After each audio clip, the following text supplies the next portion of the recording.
The house felt quieter than usual when I arrived home that night. There was an unsettling stillness in the air, as if the walls themselves held their breath, waiting for something to unfold. Emma wasn't in the living room where she usually curled up with her Kindle after dinner. Instead, her phone sat abandoned on the kitchen counter, vibrating with a string of notifications. I wasn't the kind of man to snoop, at least not until recently. The late night work meetings, the sudden fascination with expensive perfumes, the guarded smiles when her phone buzzed. It was hard not to notice. But tonight something snapped. I picked up her phone and read the message. Missing you already? Can't wait for our next night. See double quote.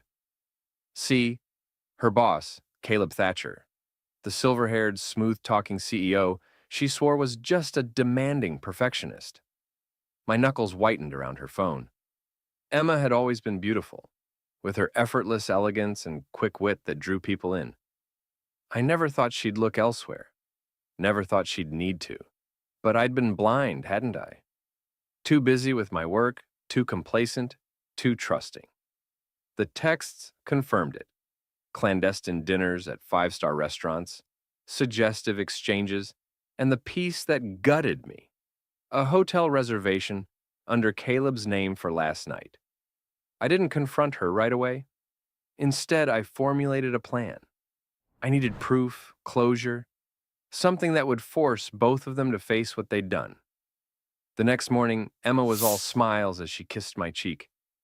You're leaving early today? She asked sweetly, her soft hazel eyes studying me like I was just her doting husband. Got a client meeting, I lied. She didn't suspect a thing. I spent the morning tracking down Caleb's office address. Thatcher Industries, a monolithic building that reeked of wealth and arrogance, loomed ahead of me. I walked in like I belonged, suit pressed, jaw set. The receptionist hesitated as I breezed past her desk, but I shot her a look that dared her to stop me. When I reached his office door, I didn't knock. I pushed it open with the force of every betrayed emotion coursing through me. Caleb Thatcher was everything I expected him to be. Tailored navy suit, salt and pepper hair, styled to perfection, and an air of smug confidence that filled the room. He looked up from his desk, startled. Can I help you? His voice was calm, smooth, too calm. I shut the door behind me, locking it. Oh, you can help me, all right? He tilted his head, studying me. I'm sorry, but who are you? I'm the husband of the woman you've been sleeping with. For a moment, silence. His expression flickered, the mask slipping. Then he leaned back in his chair, smirking. Emma's husband, I presume. You presume right. I stepped closer, dropping the stack of printed messages and photos onto his pristine desk. Recognize these? His smirk faltered as he glanced at the evidence. A muscle in his jaw twitched. Look, he began, voice dripping with practiced charm. I understand this is awkward, but let's be civil about this, all right? Relationships are complicated. Spare me the excuses, I snarled. You think you can just throw money at people and take whatever you want? That's not how this works. He stood, his composure cracking just enough for me to see the man beneath the polished exterior. I didn't take anything. Emma came to me. She wanted this. Don't you dare put this on her, I snapped.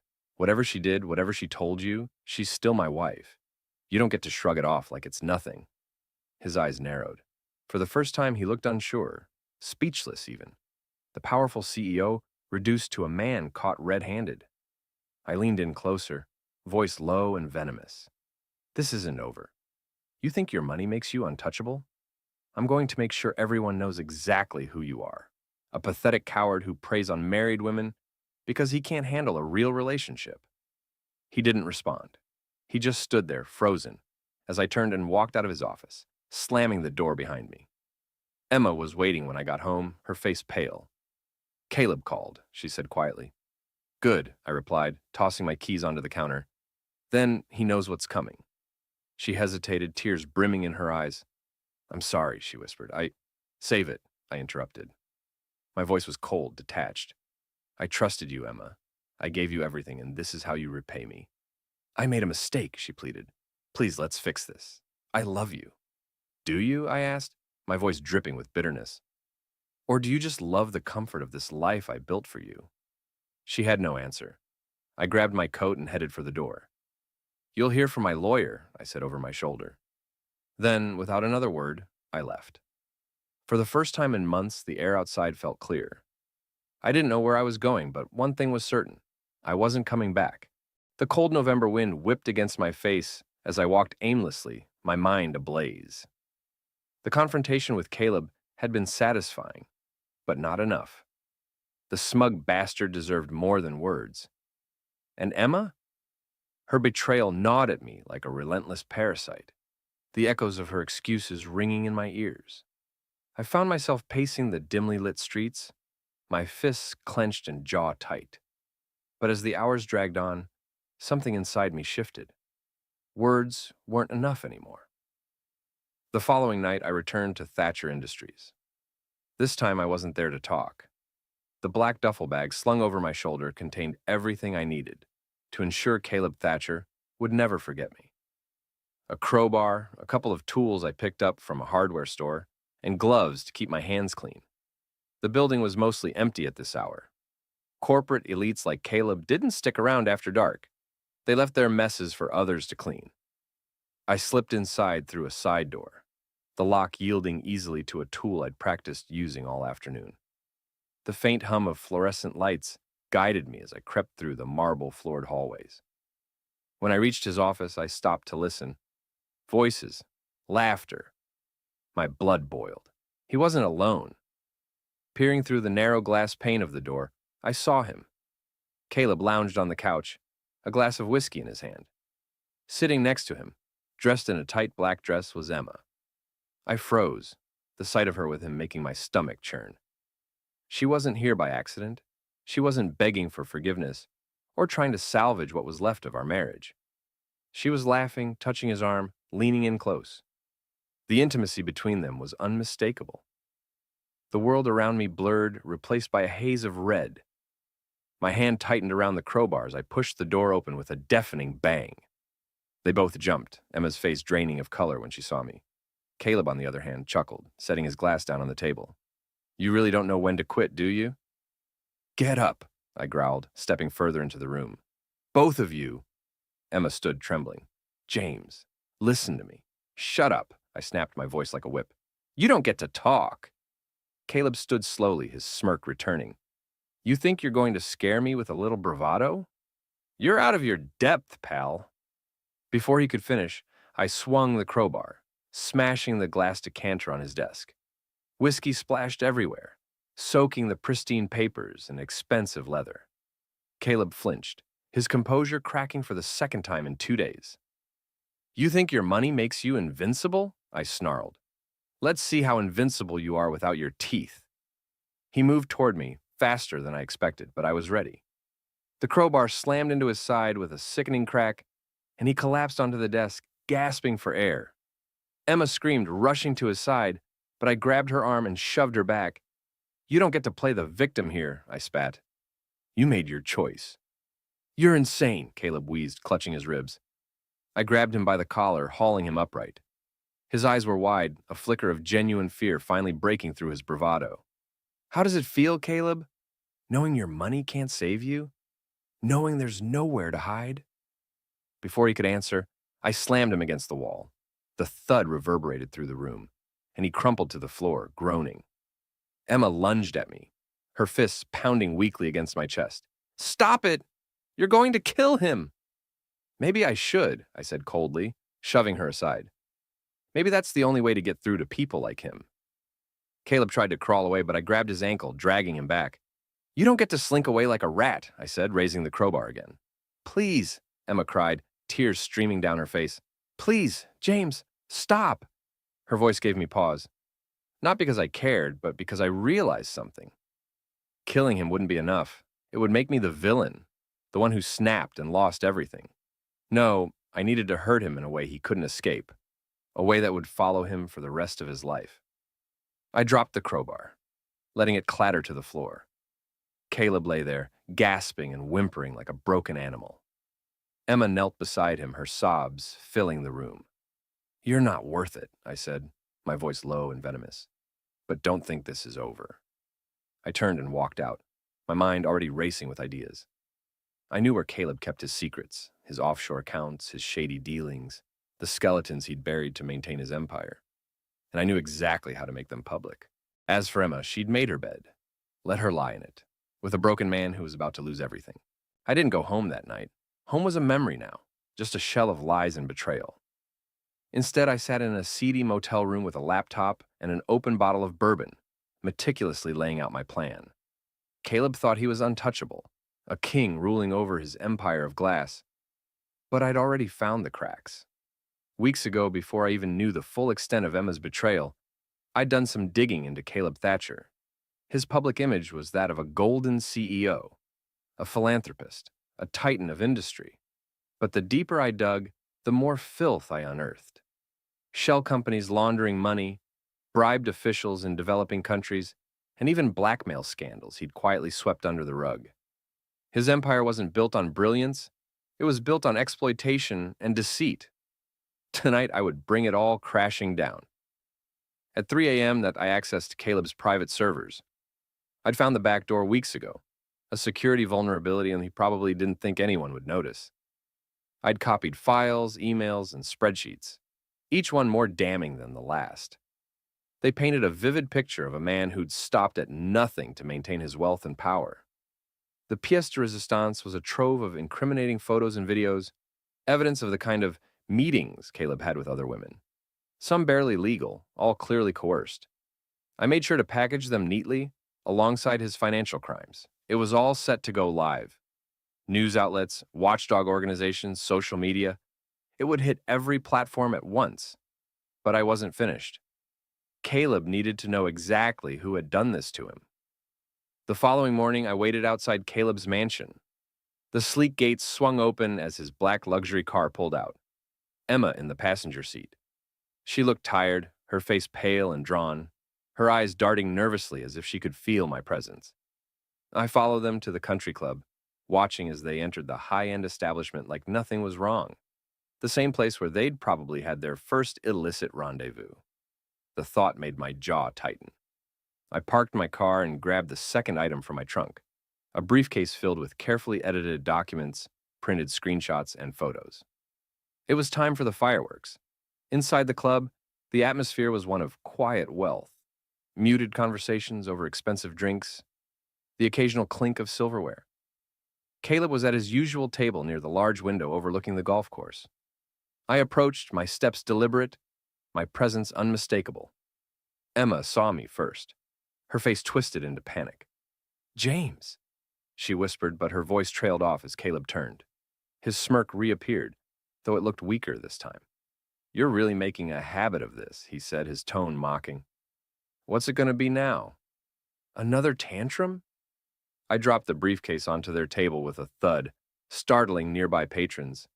Caleb glanced at it, then at me, feigning boredom. "More threats?" he asked, leaning back in his chair. "No threats," I said. "This is a courtesy." I flipped the latches and opened the briefcase, spreading the documents across the table. Caleb's eyes narrowed as he scanned the pages. Emma leaned closer, her face blanching as she realized what I'd brought.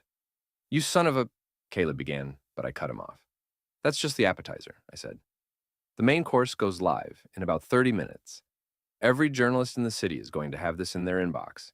Every shareholder in Thatcher Industries will know exactly what kind of man is running the show. And those videos?" I leaned in, my voice dropping to a venomous whisper.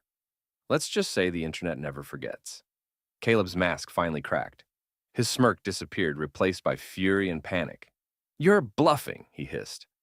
I smiled. "Try me." Emma reached for my arm, her voice trembling. "James, please don't do this. We can talk." "Talk!" I barked, yanking my arm away. "You made your choice, Emma. You chose him. Now you get to live with the consequences." Caleb shot to his feet, his face red. "You think you can ruin me? I'll bury you. You'll what?" I interrupted, stepping closer. "Pay off the press? Bribe a judge? You're good at that, aren't you? But this time, you're out of time and out of luck." I leaned in close enough for only him to hear. "And if you even think about coming after me, I've got copies stashed everywhere. Try me, Caleb. See what happens." He stood there, trembling with rage, his fists clenched. Around us, people were starting to notice the commotion, whispering and pointing. The mighty Caleb Thatcher, exposed in front of his peers. I turned and walked away, leaving the briefcase behind. By the time I reached my car, my phone was buzzing. News alerts, social media posts. Caleb Thatcher was trending worldwide, his crimes and scandals laid bare for everyone to see. Later that evening, I watched the fallout on the news from the same seedy motel room. Caleb's company stocks plummeted. Investigations were announced, and those videos? They had gone viral, his name forever tied to the kind of filth no amount of money could wash away. As for Emma, she was nowhere to be seen. Maybe she'd try to reach out, to beg for forgiveness or plead for safety from the storm I'd unleashed. But I didn't care.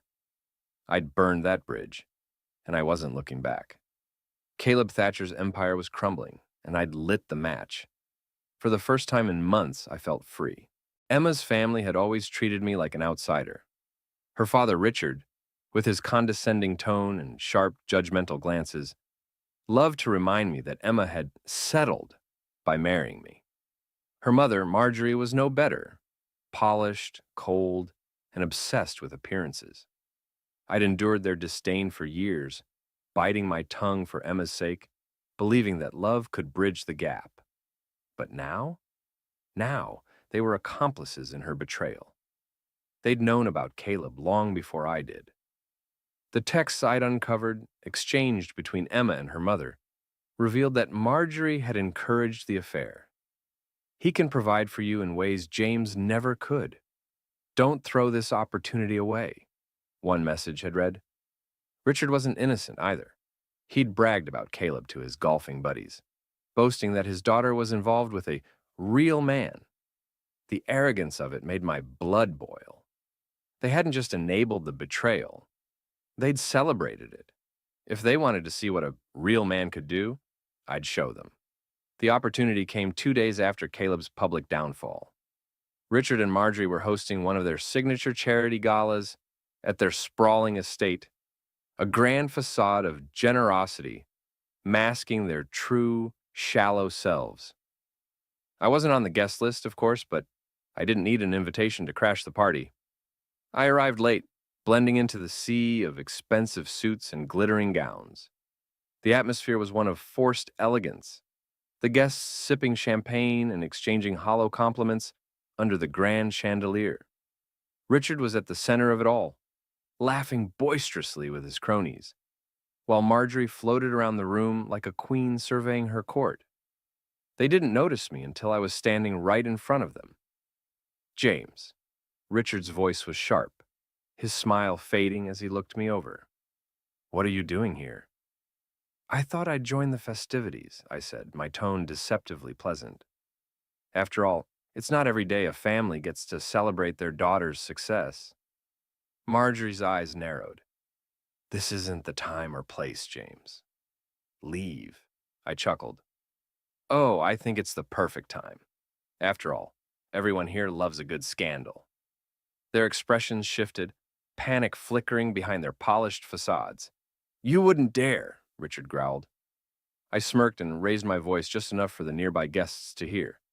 Ladies and gentlemen, I'd like to make a toast to Richard and Marjorie Whitmore, two shining examples of integrity and family values.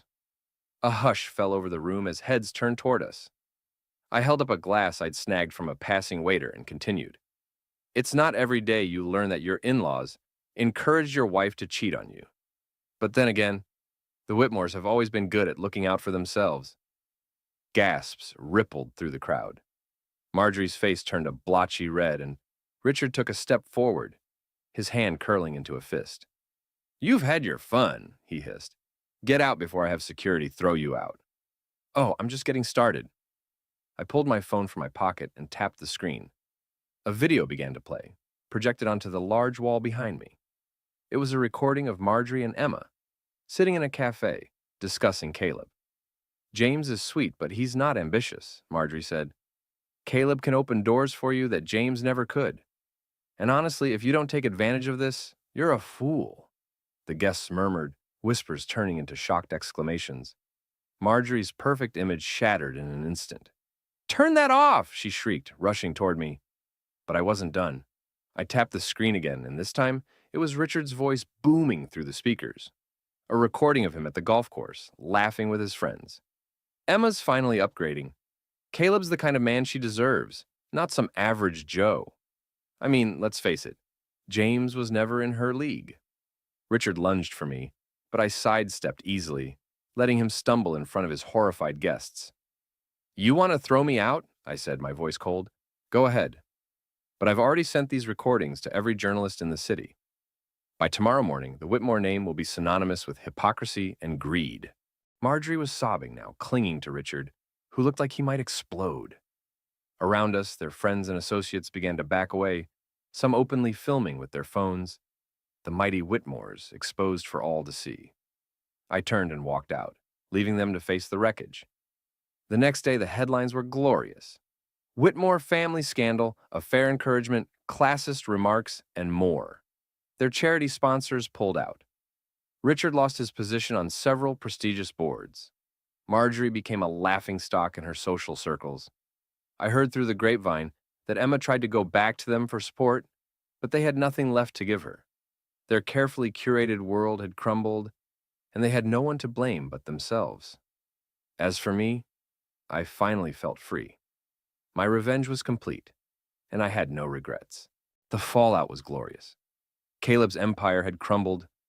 Emma's pristine family name had been dragged through the mud, their influence and wealth gutted by public shame.